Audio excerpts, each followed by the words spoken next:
کہ اچھے یا برے اس کے حساب سے اس پہ کیس چل رہا ہے، پھر وہ کیس کورٹ میں چلتا ہے، پھر کورٹ ایک الگ سنوائی دیں گے جس کو اس کو آخر میں سزا ملیں گی. تو بس یہ قبر وہی ہے، نشاندہی ہے، اصلی عذاب نہیں مل رہا اس کو ابھی. اصلی سے مراد وہ شدت سے جو جہنم میں ملنے والا ہے، صرف ایک نشاندہی کی گناہ گار تھا تو ابھی سے جان لے کہ اس کا مقام کیا ہے. اور ایک اس کو ایک جھلک دی جا رہی ہے. یاد رکھیے خبر میں جو عذاب جو حدیث میں آتے ہیں بہرحال یہ بہت سنگین ہے یہ بھی، لیکن یہ تو صرف ایک جھلک ہے اس عذاب کی جو آخرت میں اور قیامت میں اس کو ملیں گا. یاد رکھیے ٹھیک ہے. تو اسی طرح یہ ہے کہ قبر کے اندر جو عذاب ہو رہا ہے یہ صرف ایک نشاندہی ہے اس کے گناہ اور خطاؤں کی. جس طرح سے ایک انسان یا بچہ خطا کرے لوگ اس کو پکڑ کے وہیں سے مارتے اور لے جاتے ہیں، پھر اس کا باپ الگ مارتا سزا اس کے بعد، ایسا کیا تم نے، پھر اور وہ کھاتا ہے.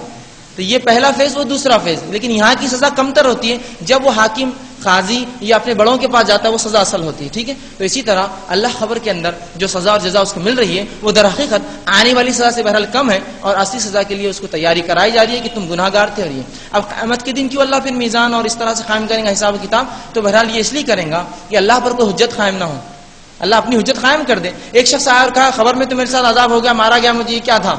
تو اس کو نام عمل دیا جائے گا، لے لو پھر چلو اب اس میں بھی دیکھ لو ریکارڈ. مالی حاصل کتاب، سورہ کہف میں اللہ نے کہا کہ وہ کتاب دے دی جائے گی. کہیں گا مالی حاصل کتاب، یہ کیسی کتاب ہے؟ نہ بڑی عمل کو بڑا سے بڑا عمل چھوڑا، نہ باریک سے باریک کوئی چیز چھوڑی، سب لکھا ہوا ہے. جیسا کہ انسان بول رہا ہے کہ میں بہت اچھا لڑکا ہوں، میں بہت پڑھتا ہوں، تو لوگ بولتے رزلٹ آن دو بیٹا پتہ چل جائے گا اصلیت کیا ہے. میں نے بہت لکھا ایگزام میں، ٹھیک ہے ٹھیک ہے ٹھیک ہے، وہ تو نتیجہ بتائیں گا. حالانکہ پہلے سے پتا ہے اس کو کیا ہونے والا ہے، پھر نتیجہ آئے بعد پھر کان موڑا جاتا ہے اس کا کہ یہ نتیجہ کیا تم نے. تو بہرحال یہ ایک حصہ ہے صرف عذاب کا، اصلی عذاب پورا اس کا باقی ہے. لہٰذا اس دور سے اس پہ عذاب شروع ہوتا ہے اور آخرت میں اس کے لیے اور زیادہ دردناک اور سنگین عذاب. کسی نے ایک سوال کیا ہے. السلام علیکم ورحمۃ اللہ وبرکاتہ. وعلیکم السلام ورحمۃ اللہ وبرکاتہ. کسی نے پوچھا لوگ کہتے ہیں کہ رمضان کے مہینے میں اور جمعہ کے روز اگر کسی شخص کی وفات ہوتی ہے تو وہ سیدھے جنت میں چلا جاتا ہے یا قیامت تک اس پر عذاب نہیں ہوتا؟ برائے مہربانی قرآن حدیث کی روشنی میں اس کو سمجھائیے. تو سب سے پہلی چیز تو یاد رکھ لیجئے رمضان کے مہینے میں جو انتقال کر جائے سیدھے جنت میں جاتا ہے ایسی کوئی روایت نہیں آتی ہے، حدیث میں ایسی حدیث نہیں ہے. جو حدیث کے الفاظ وہ یوں ہیں کہ رمضان کے مہینے میں جنت کے پورے دروازے کھلے ہوتے ہیں اور جہنم کے پورے بند ہوتے ہیں. تو اس سے کچھ لوگ استدلال کر لیتے ہیں کہ جب پورے جنت کے کھلے اور جہنم کے بند مطلب سیدھے جنت میں جا رہا. لیکن محدثین لکھتے ہیں جو جنت کے دروازے پورے بند اور جنت کے پورے کھلے اور جہنم کے بند ہیں، یہ اس اعتبار سے کہ رمضان کا مہینہ وہ مہینہ ہے جس میں جہنم بند ہے. مسلمانوں نیکی کر کے مغفرت کرا لو، یہ معنی میں ہے یہ معنی میں ہے کہ نیکی کر لو. جیسا رسول اللہ کی وہ بددعا یا دعا بہرحال جو بھی آپ سمجھے. حاکم کی روایت آپ نے کہا لعنت ہلاکت بربادی ویل اور برائی اس شخص پہ ہو جو رمضان کا مہینہ پائے اور اپنی مغفرت نہ کرا سکے اس میں. تو مطلب رمضان کا مہینہ اتنی اہمیت کا حامل ہے، وہ مغفرت کرا سکتا ہے آپ کی. اس میں ایسے اعمال کرے کہ مغفرت بہرحال اب تو 3 دن ہی باقی ہے، بہرحال اللہ سے خوب گڑائیے توبہ کیجیے، بھی ہمارے لیے کافی ہے 3 دن بھی بہرحال.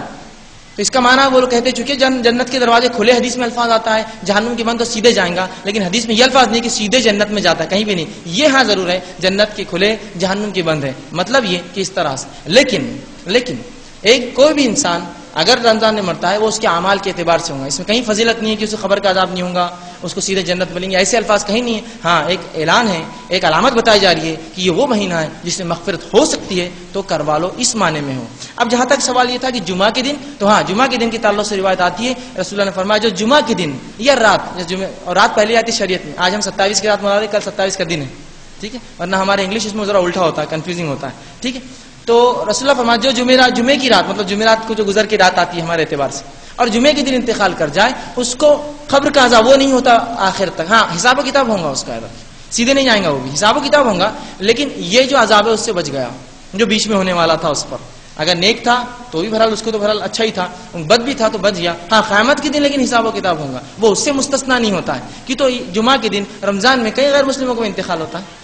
تو بنیاد تو ایمان ہے، اور ایمان والا جمعہ کو انتقال کر جائے، غیر جمعہ انتقال کر جائے، اس کے لیے تو آسانیاں ہے ہی کہیں بھی، ٹھیک ہے. لیکن بہرحال یہ فضیلت ہوتی ہے جمعہ کے انتقال والوں کو جو ایمان والے ہو. ہر بار یاد رکھیے ایمان والا ہونا ضروری ہے، اور جیسا ایمان لانے کا حق ہے، من مانا دل والا ایمان، جیسا ہم کو لگا ویسا نہیں، جیسا حق ہے، تو انشاءاللہ العزیز کسی بھی دن انتقال کر جائے اس کے لیے تو اللہ کی رحمت فضل اور کرم انشاءاللہ ہوگا. بہرحال باقی لوگوں کے لیے بھی یہ تو ہے حدیث میں کہ جمعہ کے دن یہ رات انتقال کر جائے تو اس کو جو ہے قبر کا عذاب نہیں ہے، برزخ کا عذاب نہیں ہے، آخرت میں بہرحال جو ہونا ہے اس کے ساتھ وہ ہوگا.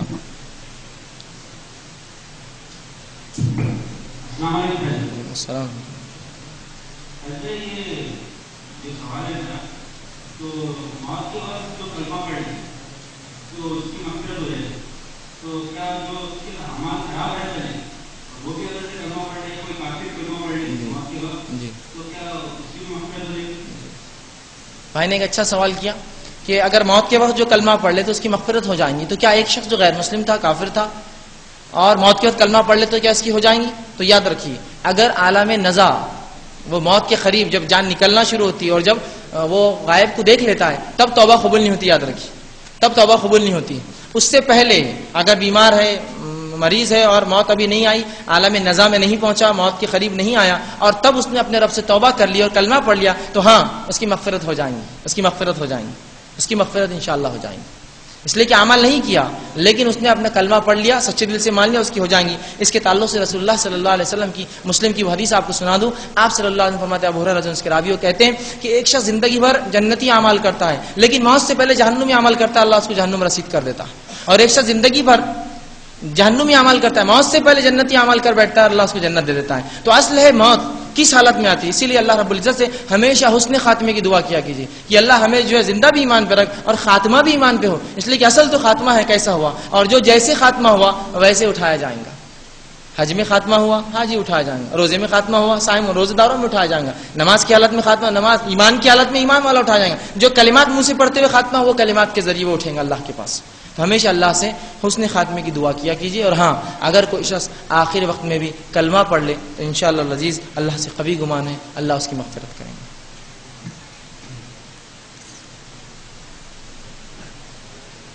کسی نے سوال کیا ہے، السلام علیکم ورحمۃ اللہ وبرکاتہ۔ وعلیکم السلام ورحمۃ اللہ وبرکاتہ۔ جو محمد صلی اللہ علیہ وسلم کی امتی نہیں ہے اور جب ان سے سوال کیا جائے گا کہ تیرا رسول کون ہے تو وہ کیا جواب دیں گے؟ براہ کرم اس کی وضاحت کیجیے، جزاک اللہ۔